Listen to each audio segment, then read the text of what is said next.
Hello दोस्तों, हम इस वीडियो में लेकर आ गए हैं एक महत्वपूर्ण टॉपिक को, यानी बिलियन चैप्टर का जो है उसमें से सारांश है। यानी 8 प्रश्न है जो महत्वपूर्ण है, जो बीबीए है, यानी बिहार बोर्ड ये प्रश्न पूछेगा। और से ही देखिए, परमाणु दाब को यानी परासरण दाब को परिभाषित करें।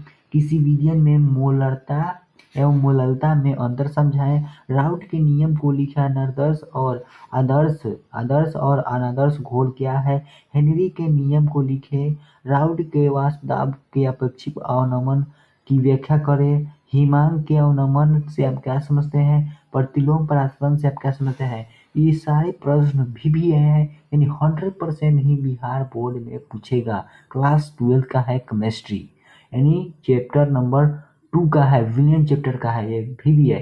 इस वीडियो को बिना स्किप किए कहीं नहीं जाना है आप लोगों को। इस वीडियो को देखकर और याद कीजिएगा इस क्वेश्चन को, एकदम 100% ही लड़ेगा। चलिए बिना वीडियो को देर किए स्टार्ट करते हैं। आप लोग नए होंगे तो इस चैनल को सब्सक्राइब कीजिएगा।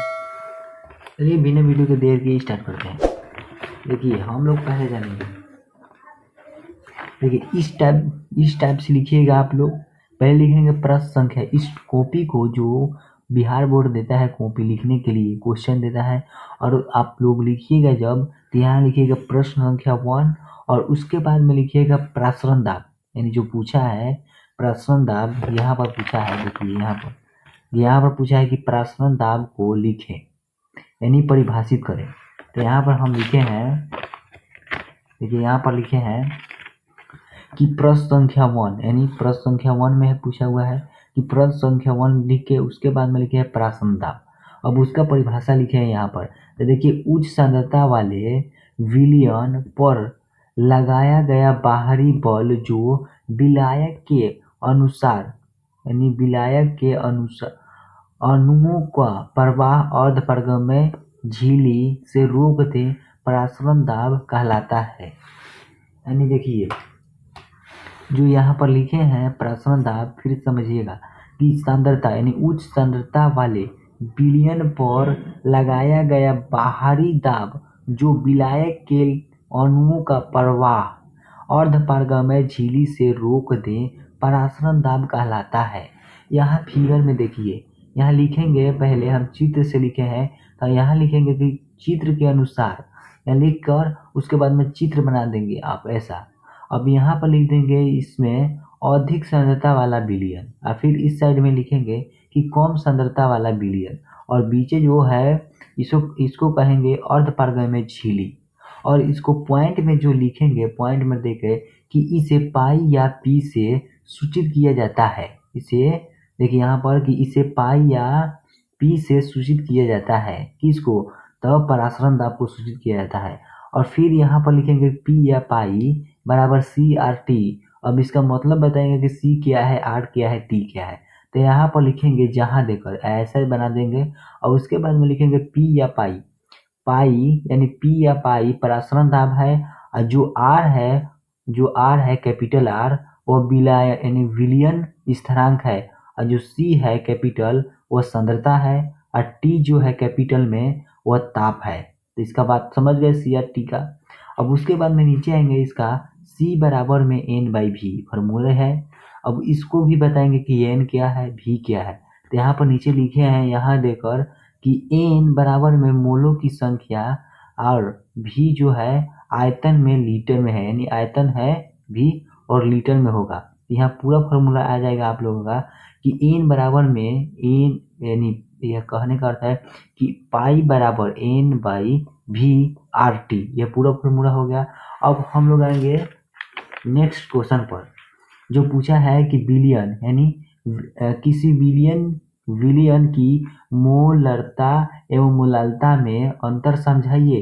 तो यहाँ पर हम लोग देखेंगे, इस तरह से लिखिए कॉपी आप लोग बोर्ड एग्जाम में, तो आपको नंबर 100/100 मिलेगा, यानी 5 नंबर का क्वेश्चन, यानी 5 नंबर में मिलेगा, यह 5 नंबर का आएगा क्वेश्चन। तो आप लोग इस तरीके से इस मेथड से लिखिएगा। जो है देखिए प्रश्न संख्या 2, यानी प्रश्न संख्या 2 में है यह प्रश्न। तो यहाँ लिखेंगे पहले कि मोलरता तथा मोलालता में अंतर, यह लिखकर उसके पॉइंट में लिखेंगे। उसके बाद में लिखेंगे पॉइंट में जो है लिखे हैं कि मोलरता तथा मोललता में अंतर, और फिर उसके बाद में लिखेंगे मोलरता मोलरता व मोललता में अंतर निम्नलिखित है। हम अंतर निम्न प्रकार से लिखे हैं, तो आप लोग लिखिएगा निम्नलिखित अंतर है। अब उसके बाद में हम दो भाग में बांट देंगे, एक तरफ में लिखेंगे मोलरता और दूसरी तरफ में लिखेंगे मोललता। तो मोलरता का जो लिखेंगे पहला टॉपिक हमने लिखे हैं, इसमें लिख दिए हैं, ये मत लिखना आप लोग।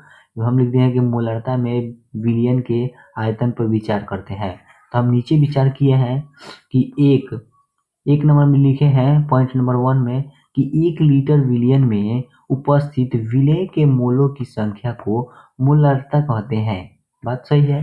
अब उसके बाद में आएंगे मोललता में, तो इसमें लिखेंगे कि 1 केजी, आप लोग ध्यान में रखिएगा, ये मोलरता 1 लीटर होता है और मोललता 1 केजी में होता है।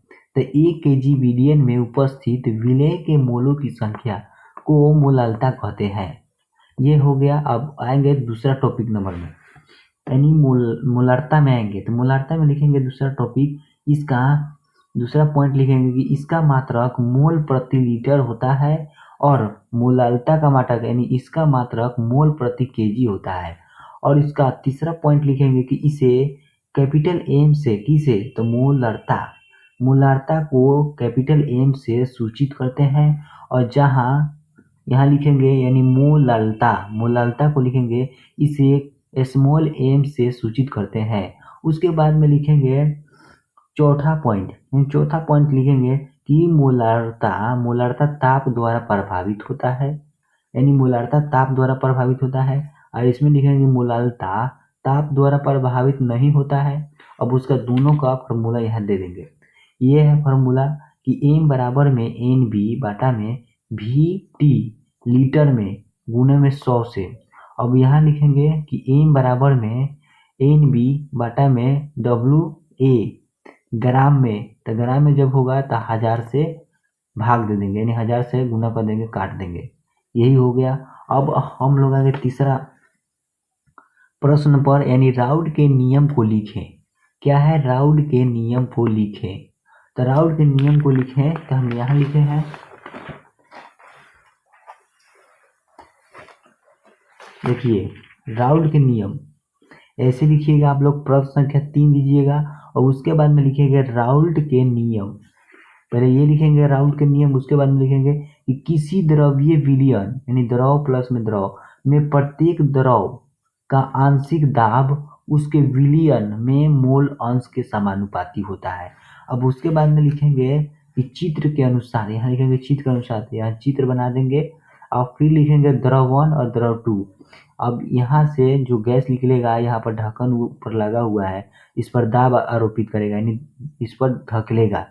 तो इसको द्रव 1 को कहेंगे 101 बराबर में विलियन के, यानी विलियन में द्रव 1 का मोल प्रभाज्य है। अब उसके लिखेंगे द्रव 2 का, यहाँ लिखेंगे x2 बराबर में बिलियन में द्रव 2 का मोल प्रभाज्य है। अब उसके बाद में लिखेंगे यहाँ पर यह टॉपिक लिखकर उसके बाद में लिखेंगे यहाँ पर P1 समानुपाती x1। जब समानुपाती का जब चिन्ह हटेगा तो P1 बराबर में P1 नॉट x1 आ जाएगा। और उसके बाद में इसको बताएंगे कि क्या है P1 नॉट x1, इसे बताएंगे। तो यहाँ लिखेंगे जहाँ लिखेंगे तो यहाँ लिखेंगे P1 नॉट बराबर में शुद्ध द्रव्यमान का वाष्प दाब है, यानी यहाँ पर शुद्ध द्रव्यमान है, यह इसका वाष्प दाब है। P1 नॉट शुद्ध द्रव का, यानी शुद्ध द्रव्यमान का वाष्प दाब है, शुद्ध द्रव का वाष्प दाब है। उसके बाद में नीचे आएंगे फिर P2 लिखेंगे, P2 समानुपाती x2। फिर लिखेंगे P2 बराबर में समानुपाती का जब चिन्ह हटा था बराबर लगा। अब उसके बाद में लिखा है P2 नॉट x2। अब फिर लिखेंगे जहाँ P2 बराबर शुद्ध द्रव 2 का वाष्प दाब है, यानी वाष्प दाब है P2 नॉट बराबर में शुद्ध द्रव 2 का वाष्प दाब है। यहाँ इतना प्रश्न लिखने के बाद में फिर आएंगे अगले प्रश्न पर, यानी अगला प्रश्न क्या है? तीसरा प्रश्न हो गया राउल्ट के नियम को लिखें। और फिर है आदर्श और अनादर्श घोल क्या है, इस पर चर्चा करेंगे। तो देखिए आदर्श और अनादर्श है जो यहाँ है। देखिए आप लोग फिर लिखिएगा इस प्रश्न को, प्रश्न संख्या 4 ऐसे लिखिएगा, इसी तरह के जिस तरह से बता रहे हैं इस तरह से बोर्ड में लिखिएगा आप लोग। अब फिर लिखेंगे आदर्श और अनादर्श, यह लिखकर उसके बाद में फिर यहाँ लिखेंगे आदर्श, पहले ये देंगे आदर्श और फिर एरो के चिन्ह देकर लिखेंगे कि ऐसा विलयन, यानी यहाँ पर लिखेंगे कि ऐसा विलयन जो सभी संदर्भताओं पर राउल्ट के नियम का पालन यानी राउल्ट के नियम का पालन करते हैं उसे आदर्श विलयन कहते हैं। इतना लिखिएगा। उसके बाद में आइएगा यहाँ पर P1 बराबर में P1 नॉट x1 और फिर लिखेंगे P2 बराबर में P2 नॉट x2 और फिर लिखेंगे बराबर का चिन्ह देकर P1 नॉट x1 प्लस में P2 नॉट x2 लिखकर अब उसके बाद में लिखेंगे कुल दाब बराबर में P1 प्लस में P2। इतना लिखने के बाद में यहाँ पर लिख देंगे छोटा सा जगह में, यानी जगह थोड़ा कम था तो इसलिए इसमें लिख दिए, बाद में याद पड़ा था।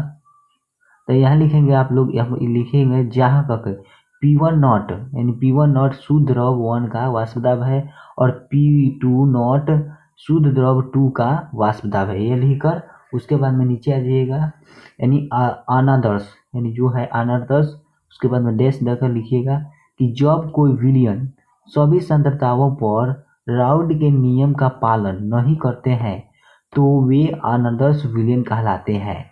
अब फिर लिखेंगे नीचे में आएंगे तो यहाँ लिखेंगे P1 नॉट यानी P1 बराबर नहीं है P1 नॉट x1 के और फिर लिखेंगे P2 बराबर नहीं है P2 नॉट x2 के और फिर लिखेंगे कुल दाब यानी कुल दाब बराबर नहीं है P1 प्लस में P2 के।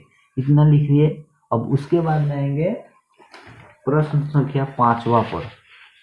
तो देखिए प्रश्न संख्या क्या है 5वां कि हेनरी के नियम को लिखे। तो हेनरी के नियम को लिखे तो हम लिखते हैं हेनरी का नियम क्या है। तो देखिए हेनरी का नियम लिखेंगे पहले नंबर में। देखिए हेनरी का नियम ये है। तो हेनरी का नियम लिखने से पहले लिखेंगे प्रश्न संख्या 5 लिख के उसके बाद में डालेंगे हेनरी का नियम, उसके बाद में एरो के चिन्ह देके स्थिर ताप पर, यहाँ पर छूट गया है तो लगा दीजिएगा, स्थिर ताप पर किसी गैस की द्रव में घुलनशीलता या विलयनता गैस के दाब के समानुपाती होता है। और फिर लिखेंगे चित्र के अनुसार, यहाँ चित्र बनाएंगे, उसके बाद में लिखेंगे नीचे द्रव डालेंगे और ऊपर में गैस रखेंगे और उसके बाद में ऊपर में गैस रखेंगे नीचे में द्रव रखेंगे। अब उसके बाद में लिखेंगे नोट पॉइंट में, यानी नोट पॉइंट में लिखेंगे कि m समानुपाती, अब m समानुपाती p और समानुपाती का जो चिन्ह हटेगा तो उसके बाद में आएगा m बराबर में kp। अब बताएंगे कि kp क्या है तो जहाँ देकर लिखेंगे कि m बराबर में घुलनशील गैस की मात्रा है। अब उसके बाद में लिखेंगे P बराबर में दाब है, उसके बाद में K बराबर समानुपाती स्थिरांक है, यानी K बराबर में समानुपाती स्थिरांक है। यह हुआ हेनरी का नियम खत्म। अब उसके बाद में लिखेंगे प्रश्न संख्या 6। प्रश्न संख्या 6 में जो लिखा हुआ है राउल्ट के नियम, यानी राउल्ट के नियम के वाष्प दाब, यानी राउल्ट के वाष्प दाब के अपेक्षित अवनमन की व्याख्या करें, यानी अपेक्षित अवनमन की व्याख्या करें। तो हम लोग व्याख्या कर लेते हैं। देखिए राउल्ट के नियम की व्याख्या करें, 5 नंबर प्रश्न था।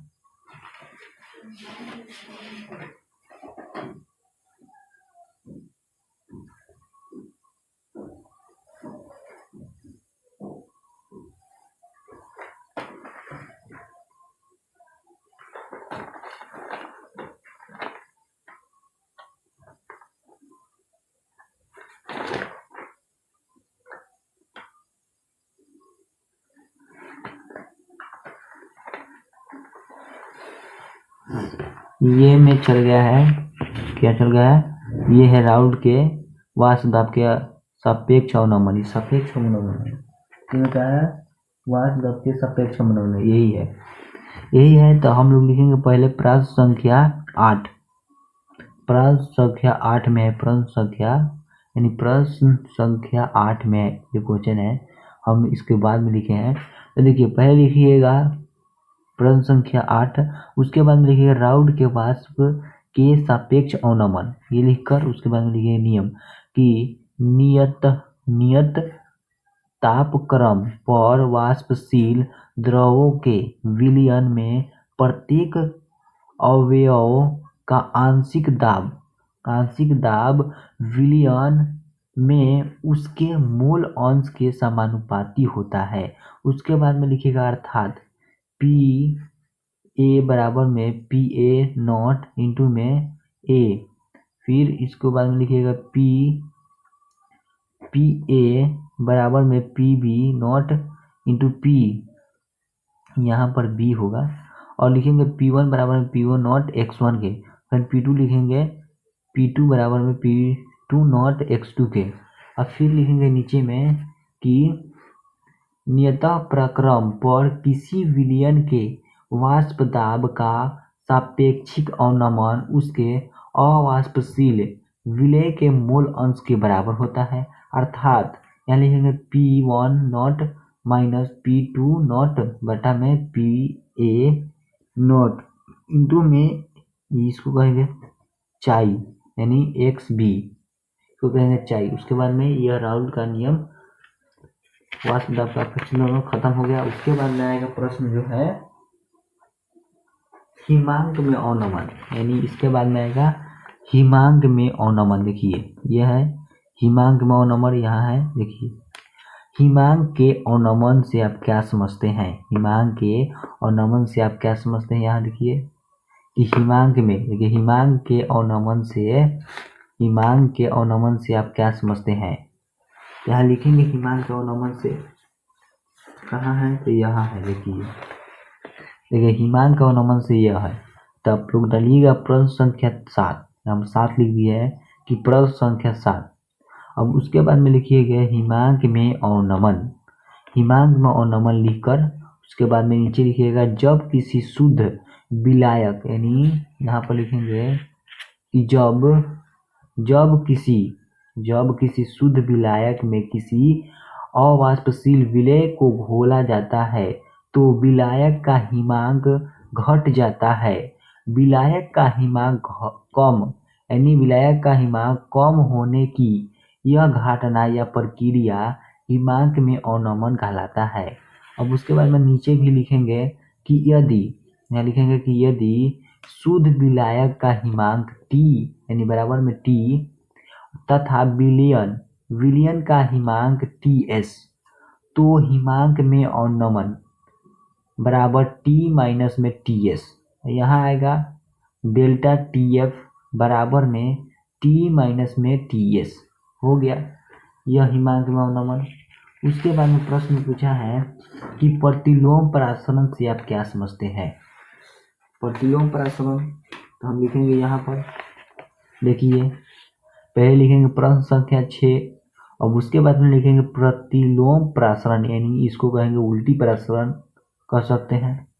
देखिए पहले लिखेंगे चित्र के अनुसार तनु, यानी इसमें लिखेंगे पहला लिखेंगे कि संद्र विलयन, उसके बाद में लिखेंगे तनु विलयन, और बीच में है अर्धपर्ग में झिल्ली।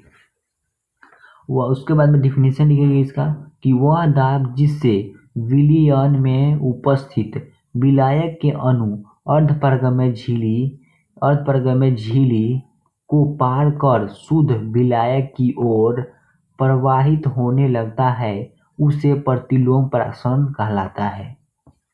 अब एग्जाम्पल में देखिए इसको लिखे हैं उदाहरण से कि समुद्र के तट पर, यानी देखिए यहाँ पर कि समुद्र के तट पर बसे बड़े बड़े महानगरों के जल की आपूर्ति लवणीय जल से किया जाता है। इस जल को उल्टी प्रसारण की क्रिया द्वारा शुद्ध कर के महानगरों के लिए उपयोग में लाया जाता है। यह हो गया प्रतिलोम प्रसारण। आप लोगों को उम्मीद है कि यह वीडियो अच्छा लगा होगा, क्योंकि यह महत्वपूर्ण प्रश्न था विलियन चैप्टर का। अब हम लोग अगले नेक्स्ट वीडियो में और बहुत VBI क्वेश्चन यानी 100% लड़ने वाला क्वेश्चन भी लाएंगे। चलिए बाय।